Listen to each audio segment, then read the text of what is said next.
Hello, everybody. And hello, everybody. It's me, Mr. Dino. Hello, Mr. Dino. What are you here to do? The core word. Oh, the core word. What is the day? It's look. I think I know where you're going with this. Hey, here's our core word with our eyes. That's how we Look. Yeah, I like that. I like looking. Here's my eye. And my other eye. Yep. I have two eyes. How many eyes do you have?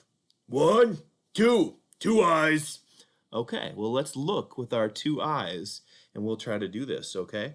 All right, for our core words, how can we practice this? I know that every time I say look, you have to go to the camera. Okay, so I was going along the other day and Look.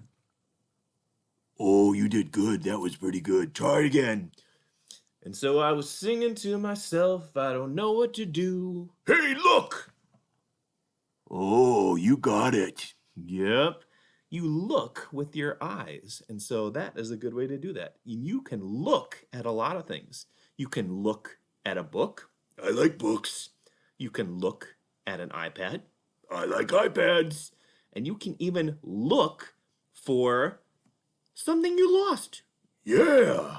Okay, everyone remember to look. That's the core word today. Have a wonderful day. Bye.